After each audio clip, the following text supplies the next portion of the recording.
आध्यात्मिक चेतना। संयम और सहजता। संयम और सहजता दो मानवीय गुण हैं, यानी जहाँ संयम का निर्वहन होगा वहाँ सहजता कैसी।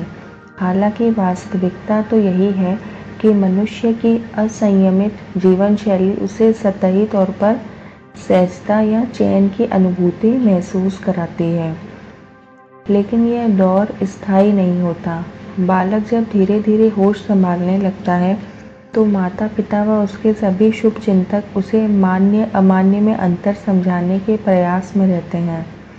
बच्चा तो प्रत्येक वस्तु के प्रति लालायत होता है, परंतु उसे संयम बरतने के लिए तैयार किया जाता है। इस प्रक्रिया में वह पल पल असहजता से सहजता की ओर अग्रसर होने लगता है। उसकी यह संयमित रहने की प्रवृत्ति उसे संपूर्ण जीवन प्रवाह में सरलता से बहने की सामर्थ्य प्रदान करती है।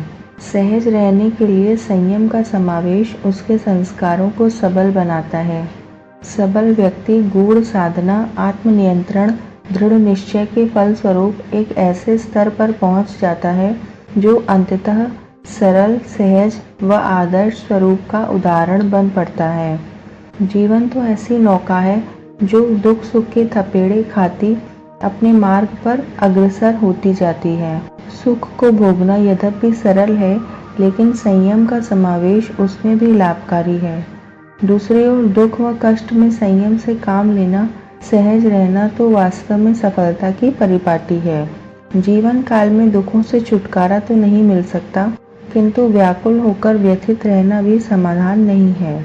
ऐसे में हम न केवल स्वयं प्रताड़ना के भागी होते हैं, बल्कि परिजन भी दुख की लपेट में आते हैं।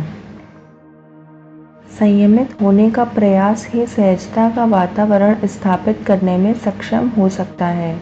संयमित होने की प्रवृत्ति, संयमित अभिव्यक्ति हमें पल पल सहजता की ओर ले जाती है। जीवन धारा की प्रत्येक क्रिया प्रतिक्रिया में संयम अति आवश्यक है।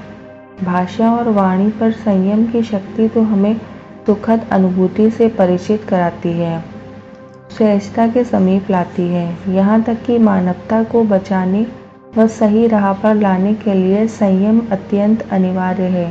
केवल संयम ही सहज वातावरण बनाने में सार्थक हो सकता है, फिर वह एक परिवार हो, राष्ट्र हो या संपूर्ण भूखंड।